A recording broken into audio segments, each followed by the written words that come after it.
로마서 9장 1절로 13절까지 교도가 실토인데 1절, 2절은 붙어 있기 때문에 제가 읽고 3절부터 여러분 읽으시면 되겠습니다.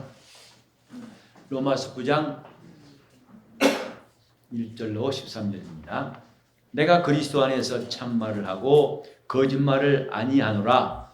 내게 큰 근심이 있는 것과 마음에 그치지 않는 고통이 있는 것을 내 양심이 성령 안에서 나로 더불어 증거하노니 나의 형제 곧 불의의 친척을 위하여 내 자신이 저주를 받아 그리스도에서 끊임없이라도 원하는 바라. 저희는 이스라엘 사람이라 저희에게는 양자됨과 영광과 언약들과 율법을 세우신 것과 예배와 약속들이 있고 조상들도 저희 것이요 육신으로 하는 그리스도가 저희에게서 나셨으니 저는 만물 위에 계셔 세세에 찬송받으실 하나님이시니라. 아멘. 또한 하나님의 말씀이 폐하여진 것 같지 않도다. 이스라엘에게서 난 그들이 다 이스라엘이 아니요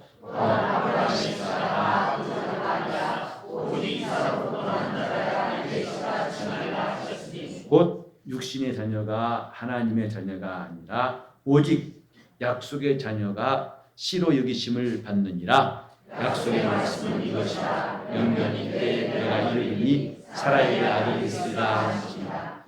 이뿐 아니라 또한 리브가가 우리 조상 이삭 한 사람으로 말미암아 잉태했는데 그 자식들이 나지도 아니하고 무슨 선이나 을 행하지 아니하는데 택하심을 따르는 하나님의 뜻이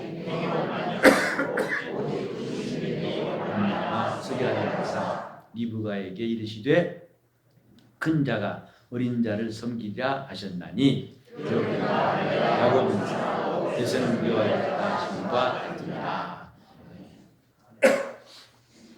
제가 살펴보니까 우리 로마서 8장을 처음 들은 주일이 3월 19일이더라고요. 지금 근 8개월 그 중간에 이제 여러 행사가 있었습니다만은 어쨌든 한 8개월 만에 로마서 8장을 끝내고 이제 9장에 들어가게 됩니다. 바울 사도가 여기서 말하는 것은 자기 마음속에 있는 큰 근심, 마음에 그치지 않는 고통에 대해서 말하고 있습니다. 그게 뭘까요? 동족들에 대한 문제입니다. 바울 사도의 사역을 통해서 우리가 볼 수 있는 것은 바울을 괴롭게 하고 반대하고 핍박했던 사람들은 다름 아닌 유대인들이었어요. 저 유럽에 가서 빌립보부터 시작해서 여러 지역의 말씀을 전할 때에도 먼저가 기다렸던 것이 유대인들이 바울의 일들을 거칠게 대적하고 회방하고,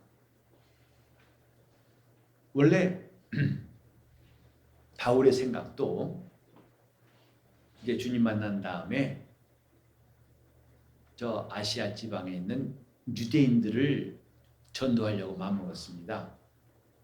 그러나 드로아에서 하나님께서 그 방향을 바꿔주셨죠.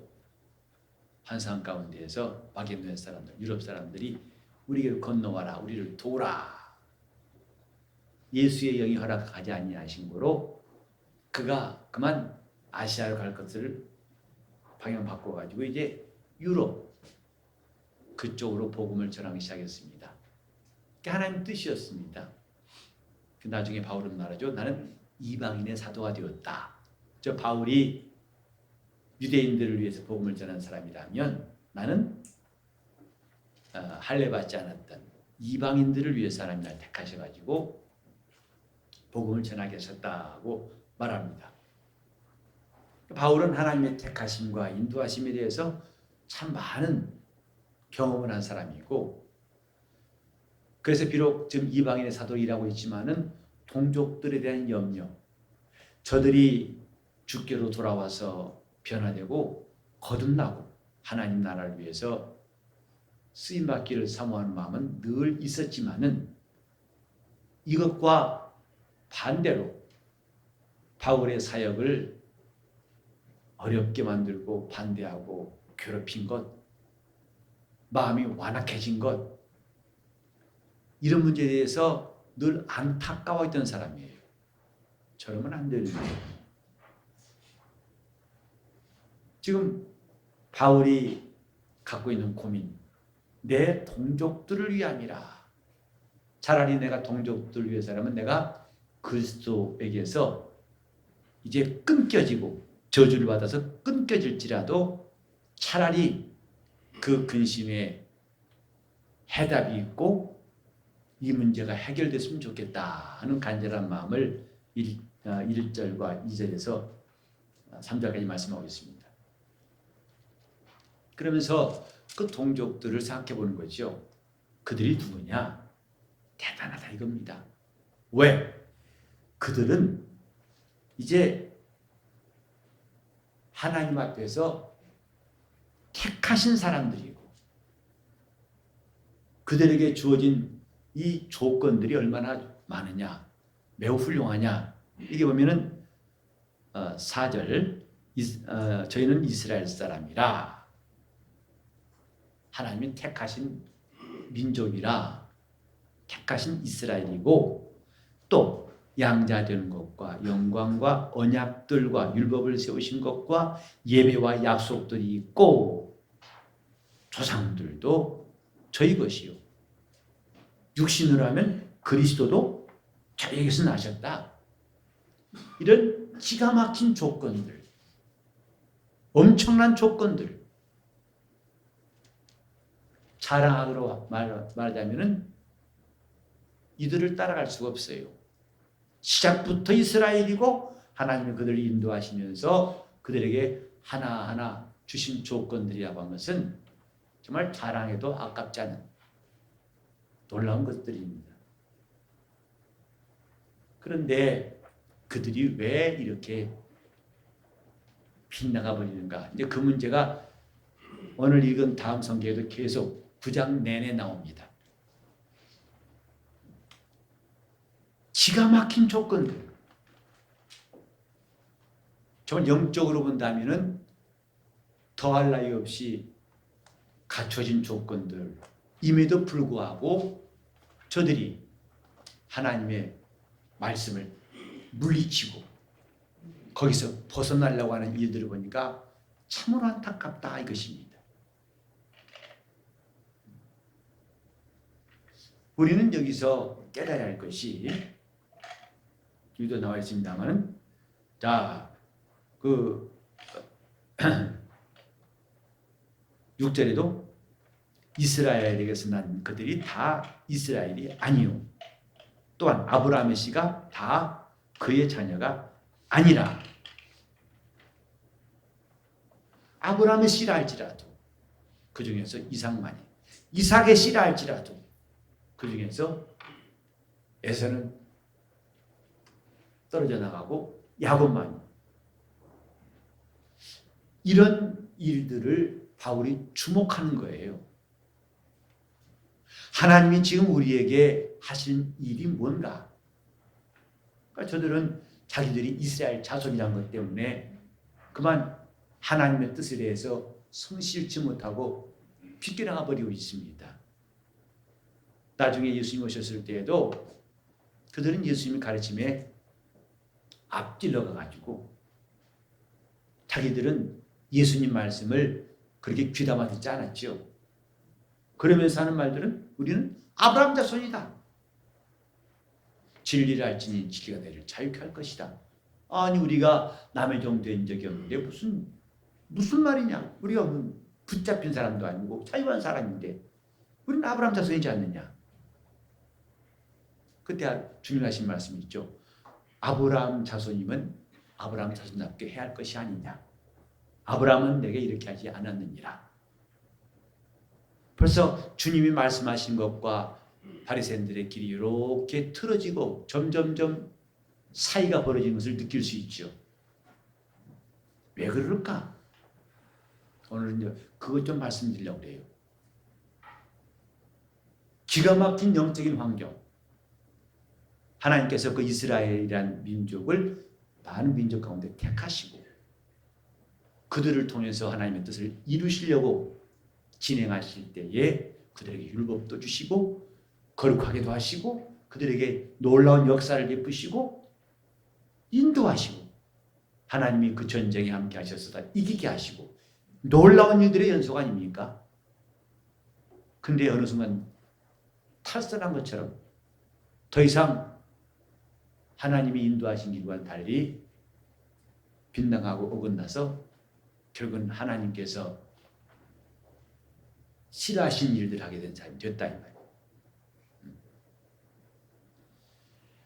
약속의 말씀이라고 제가 오늘 제목을 적었는데 여기도 나와 있습니다. 약속의 말씀은 이것이라.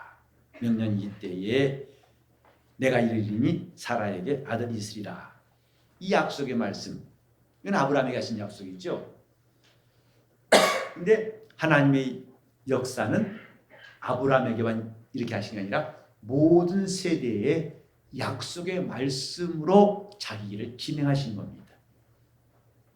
약속의 말씀을 따라서 하나님이 일하신 분이라 이것입니다. 지금까지는 그들이 하나님의 손 아래서 택함받고 귀하게 쓰여졌을지라도 아브라함 집에 태어난 사람일지라도 하나님이 그 약속이 머물지 않으면 이스마엘은 말라버렸고 이삭을 통해서 하나님이 이를 이루시고 이삭에게까지 왔을지라도 하나님의 뜻이 흐르지 않는다면 에서는 버리운 자가 되고 야곱에 하는 역사하시고 이런 일들을 눈여겨보자 이 말이에요. 그래야 자기 영혼은 마르지 않습니다. 마른 가지 마냥 그 영혼이 말라버리면 더 이상 그분의 역사가 진행하지 않는다는 것. 우리는 하나님에 대해서 늘 이렇게 생각하세요. 그분은 누구시냐? 약속한 것을 이루신 분이다. 그분이 일하신 방법이 뭐냐? 약속하시고 그 약속을 꼭 이루신 분이시다. 그러므로 약속이 없다는 것은 하나님과 아무 상관이 없다는 뜻이에요. 우리가 예배할지라도 약속하신 말씀을 따라 예배하는 것이 중요하고 교회에서 봉사할지라도 약속하신 말씀을 따라서 순종하는 게 중요하고 우리가 하나님을 사랑한다 할지라도 약속하신 말씀대로 그를 섬기는 게 중요하다 이 말이죠. 그렇지 않다면 말라버리는 거예요. 지금까지의 그들의 경력이 가문이 훌륭하다 할지라도 아무 소용이 없습니다. 바울의 고백을 여러분 기억하시죠? 나는 히브리인 중에 히브리인이다. 바리새인 중에 바리새인이다. 가말리엘 문화에서 공부한 사람이고 율법의 의로는 흠이 없다. 그러나 바울은 거기서 머물지 않고 나왔어요. 뭐에 따라서? 그리스도를 만나려고 그리스도를 따라 나왔어요. 만약 바울도 자기가 갖고 있는 이런 백그라운드, 자기의 입장 이것만 강조했더라면 바리새인 중에 하나로서 끝나버렸을 것입니다.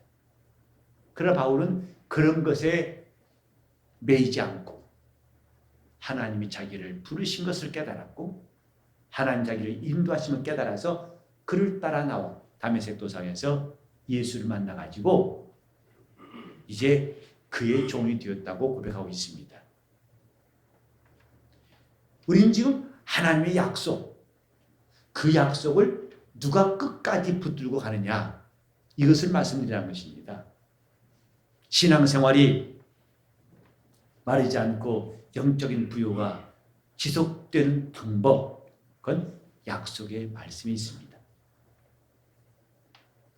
우리가 지금 하나님 말씀을 열심히 상고하고 성경을 잘 배워야 할 이유가 바로 여기 있는 거죠.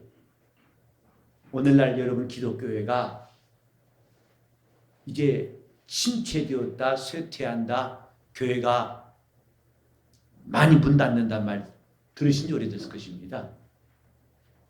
이런 일들이 어디서 왔는가를 우리는 잘 봐야 됩니다. 그래도 이 시대에 그 교회가 신령한 영적 운동을 하고 살아있는 교회들이 있습니다. 이 시대에도. 어딘지 아십니까? 하나님 말씀에 권위를 두고 그 말씀을 붙드는 교회들은 지금도 역사하고 있어요. 우리는 지금 하나님의 약속의 말씀, 왜 잘 따라 나왔다가 유대인들처럼 그렇게 기가 막힌 조건들, 정말 하나님께서 저들을 사랑하시고 인도하시고 사용하신 것 볼 때 부러움을 금할 수 없는 유대인들이었는데 왜 어쩌다가 저렇게 되었는가? 10장 가면 또 바울은 이 문제를 또 얘기합니다. 저들이 지식을 쫓은 게 아니라 열심히 쓴 것뿐이다 했어요. 하나님의 약속, 하나님의 하신 역사는 먼저 약속하시고 그 약속을 이루신다는 것. 그래서 그 약속의 말씀을 놓치지 않고 그 말씀을 붙드는 것이 중요한 겁니다. 오늘도 아침에 말씀드렸죠. 우리 소원이 뭔가? 내 마음속에 생긴 게 소원이 아닙니다. 그분이 주신 소원이 있어요. 그 말씀에서 비롯된 소원이 있다 이 말이죠. 그것이 우리의 믿음이 되고 그걸 붙잡고 나갈 때 하나님이 그걸 인정하신다는 것을 들었습니다. 우리 마음속에 많은 생각들, 그러나 그 생각들이 하나님을 다 기쁘시 하지 못합니다. 그래서 성경에도 고린도후서 10장 4절 5절에 보면 우리가 싸우는 싸움, 곧 강력한 병기로 싸우는 싸움이 뭐냐? 모든 이론을 파하고 그리스도를 아는 것보다 높은 지식을 꺾어버리고 모든 생각을 사로잡아서 그리스도께 복종케 하는 것이라고 했어요. 그것이 우리의 싸움이다. 교회가 이렇게 사람들이 많이 있지만은 믿음에 행진할 수 있는 유일한 이유가 뭔지 아십니까? 믿음이 하나이기 때문에 그래요. 주님 주신 생각 하나로 뭉쳤기 때문에 교회는 그리스도의 몸으로 나갈 수 있는 것입니다. 사람의 방법과 어떤 이념으로도 이건 하나 되게 할 수 없지만은 그리스도께서 교회의 머리가 되셔서 한 가지 믿음으로 역사하시기 때문에 교회는 지금까지도 2000년 전 지금까지도 주님의 몸으로 역사하고 있습니다. 약속의 말씀이 필요하다는 것, 그건 하나님과 함께 하겠다는 의지입니다. 여러분이 정말 주님과 함께 하시겠다면 약속의 말씀을 구하는 사람이 되어야 합니다. 아멘. 지금 우리에게 하신 약속이 무엇일까? 우리는 그것을 알려고 성경 배우는 거예요. 지금 우리에게 하신 약속이 무엇일까? 그것을 꼭 배워서 붙들어야 한다는 것입니다. 그것만큼 중요한 것은 더 없습니다. 다 합시다. 약속의 말씀. 약속의 말씀. 약속의 말씀. 약속의 말씀. 교회가 그 말씀에 서 있으면 교회는 방황하지 않습니다. 교회는 주의 뜻을 따라 용감하게 나갈 수 있습니다. 바울이 생각한 이 안타까움, 왜 저들은 처음부터 하나님이 택하셔가지고 이렇게 인도하시고 함께 하시고 도우시고 붙드시는 역사를 경험했으면서도 이제 와서는 저들이 그리스도의 복음과 원수가 되는가? 이유가 뭔가? 그 말씀에 순종찮기 때문이라는 것이죠. 그래서 자기들이 과거에 어떤 사람, 조상이 어떻고 자기의 역사가 어떻고 우리는 좀 그게 중요한 게 아니에요. 지금 내 영혼이 산 가지냐 이겁니다. 약속이 진행되는 가지냐 아니면 말라버린 가지냐. 마른 가지에는 진액이 흐르지 않습니다. 그 가지는 꽃이 피지 않습니다. 그 가지는 열매가 안 나옵니다. 살아있는 가지가 진액이 흐릅니다. 우리는 지금 내 영혼이 산 가지인가? 이스라엘처럼 말라버린 가지인가? 하나님께서 그 아들 예수를 이 땅에 보내실 때까지는 이스라엘을 사용하셨어요.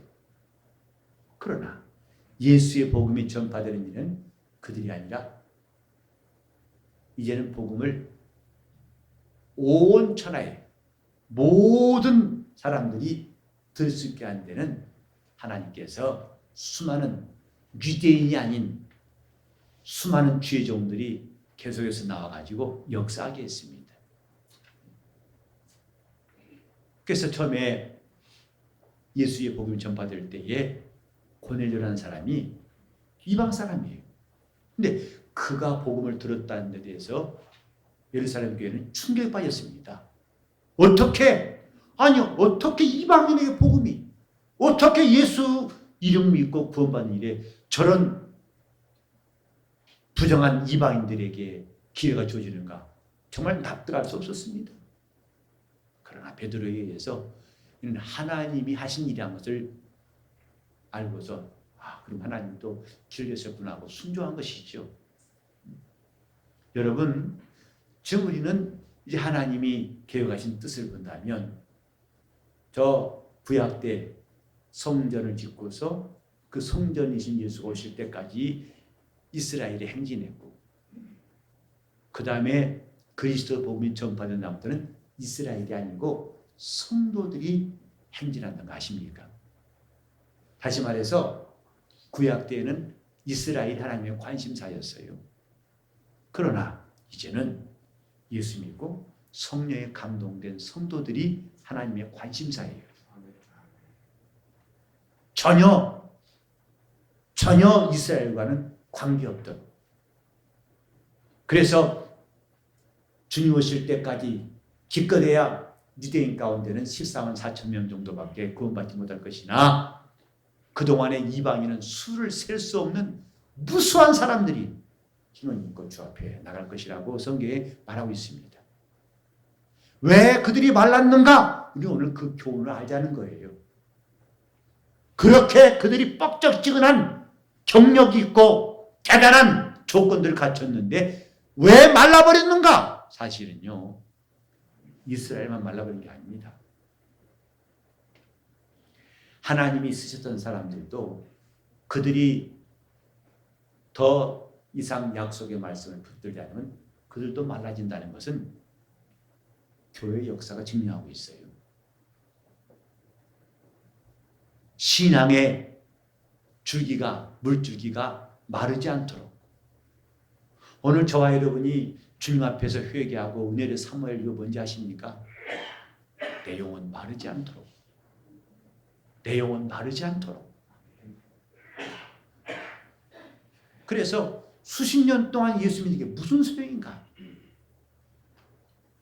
하나님이 주신 진액이 흐르지 않으면 그 순간 말라버리는 거죠.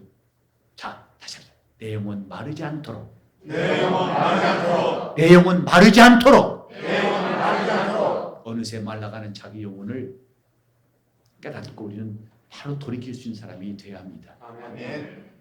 저 이스라엘도 하나님께서 완악한 마음으로 순종하니까 말라버리게 하셨거늘 하물며 이방인 중에서 하나님이 은혜를 입어서 하나님을 쓰셨는데 그가 가만 교만해가지고 주님과 멀어진다면 그를 말라버리게 하시니 한 일 주님에게는 망설이지 않습니다. 우리는 지지난주에도 말씀드렸죠. 하나님께서 택하시는 일에 대해서 하나님의 택하심을 따라 드는 일에 대해서 같은 본문 가지고 말씀을 드린 기억납니다. 이 시대에도 하나님이 택하신 일 아십니까? 그때 누가 산가지로 주 앞에 쓰여지는가? 누가 마르지 않고 하나님의 진액이 흐르게 하는 것인가? 벌써 기도한 성도들의 영혼이, 주님을 사모하는 성도들의 영혼이, 정말 은혜로 살려는 그 영혼이, 자기 영혼이 마르지 않도록 하는 몸부림인가 아십니까? 다시 합시다. 내 영혼 마르지 않도록. 내 영혼 마르지 않도록. 자기 심령이 메말라 버린다면 그때부터는 주님이 추수할 것이 없습니다. 하나님께서 지금 우리에게 풍성한 은혜를 주셨다 할지라도 그 은혜를 그가 감당치 않는다면, 그 은혜를 그가 사모하고 귀하게 여기지 않는다면 그 일은 언젠가 갑자기 중단되어 버릴 것이고 그런 마른 가지로 끝나버릴 수 있습니다.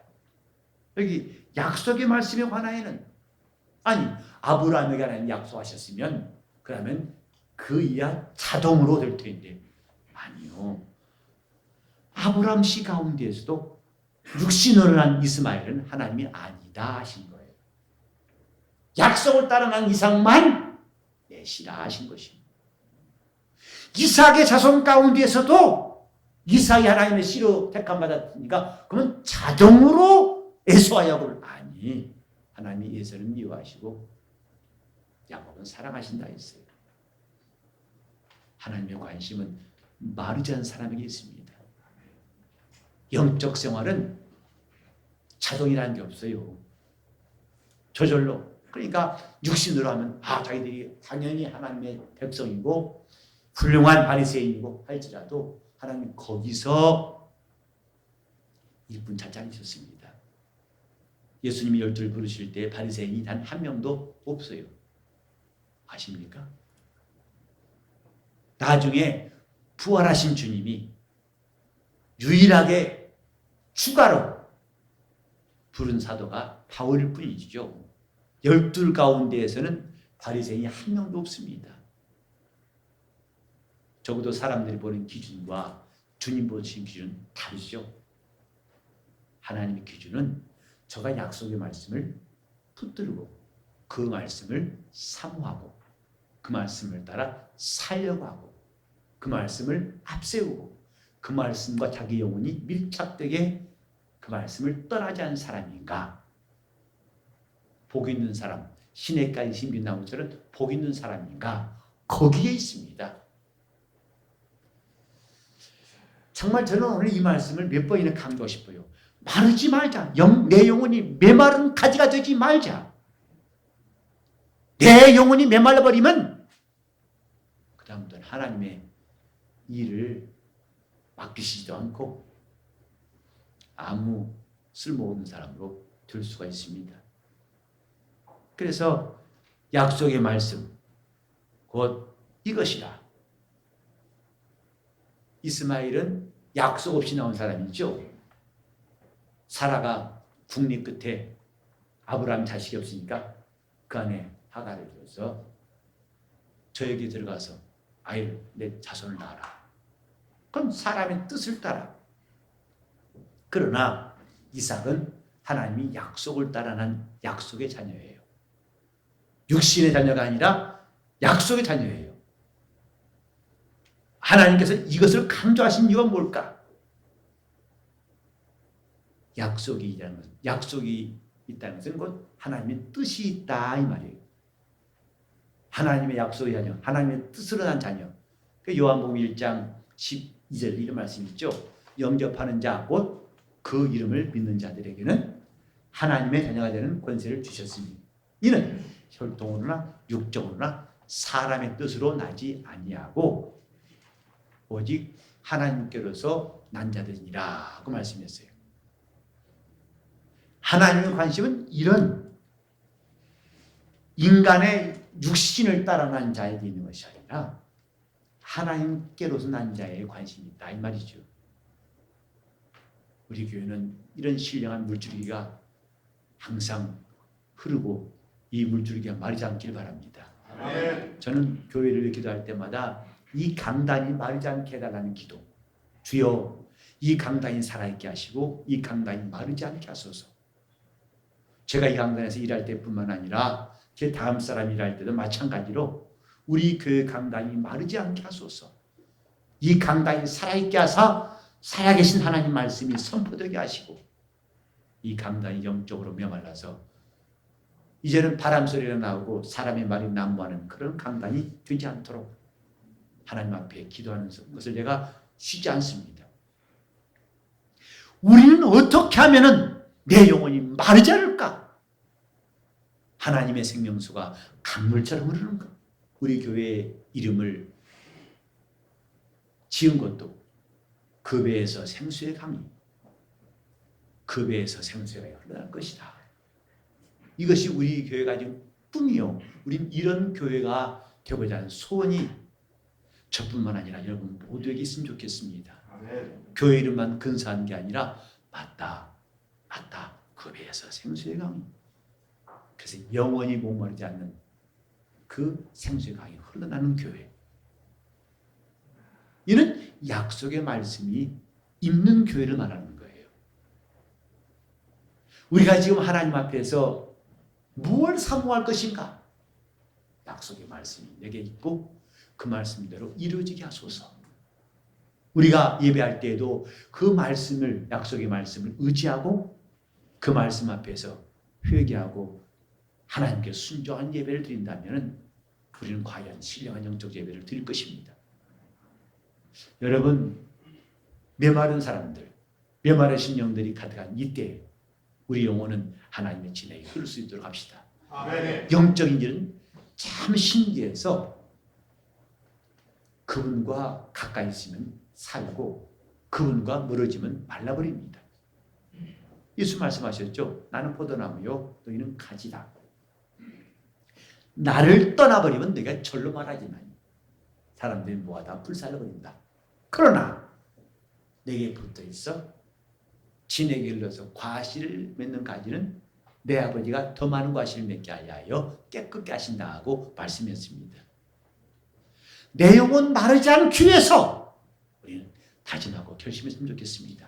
아멘. 주님, 내 기도가 터지게 하시고 내 회개가 터지게 하시고 내 영혼이 마르지 않고 우리 가정의 영적인 신령한 물줄기가 마르지 않도록 그러기 위해서 우리는 약속의 말씀을 의지해야 됩니다. 아멘. 약속의 말씀을 사모하고 내가 그 말씀 앞에서 회개하고 그 말씀이 나를 가르치시고 샛별처럼 떠올라서 그 말씀으로 기도하고 그 말씀으로 주를 따라갈 때 우리 영혼의 신령한 물줄기는 끝이지 않을 것입니다.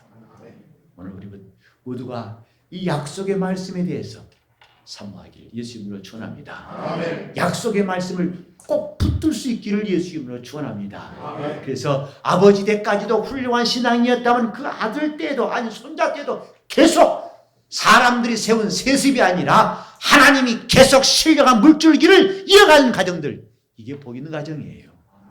하나님의 일이 끊어지지 않고 하나님 주신 복이 끊어지지 않고 그 은혜가 끊어지지 않는 신령한 물줄기가 여러분 가정에 꼭 있기를 바랍니다. 아멘. 이를 위해서 약속의 말씀. 자, 약속의 말씀을 붙들자. 그러면 영원히 메마르지 않게 하자 합시다. 약속의 말씀에 머물자. 영원히 약속의 말씀에 머물자. 영원히 영원히 메마르지 않도록 주여 내 영혼을 소승케 하시고 내 영혼이 메마르지 않고 산가지, 그분의 진액이 쭉쭉 흐르는 산가지로 나와 내 가정을 붙드시도록 통성으로 기도하시겠습니다. 하나님 아버지, 우리 성도들의 영혼이 물가에 심긴 나무처럼 시절조차 과실 맺고 그 잎사귀가 마르지 않도록 도와주시옵소서. 아멘.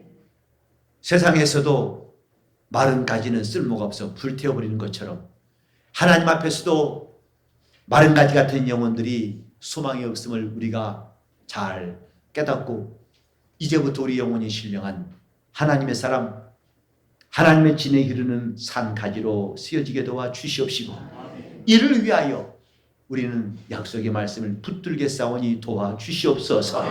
이스라엘이 그렇게 하나님이 백성으로 택하시고 기르시고 먹이시고 사용하신 그 놀라운 역사를 이젠 빛바랜 것처럼 예수의 복음을 위해서는 한참 멀어진 사실에 대해서 바울이 근심하고 또 큰 고통으로 느꼈던 것을 기억하면서 이것이 이스라엘만의 문제가 아니라 오늘날도 하나님께서는 이스라엘도 아끼지 않고 마른 가지는 과감하게 정리하시는 것 같이 하물며 이방인 가운데에서 하나님이 쓰시다가 그가 말라버리면 가차없이 하나님이 정리하신다는 것도 우리가 알게 도와 주셔서 우리 영혼이 산가지로 신령한 물줄기가 끊이지 않는 가정들로 삼아 주시옵소서. 주의 말씀이라면 겁도 없이 순종하게 도와주시고 우리 생각을 다 사로잡아서 우리 주님 생각과 일치시키게 도와주시옵시고 주님의 소원대로 살겠사오니 도와주시옵소서. 하나님의 복을 담는 거룩한 그릇들이 다 되게 하시고 하나님 쓰시는 산 가지로 우리를 인도하여 주옵소서. 아멘. 주연이 함께 하시고 나옵고 예수 이름 받들어 기도를 드리옵나이다. 아멘.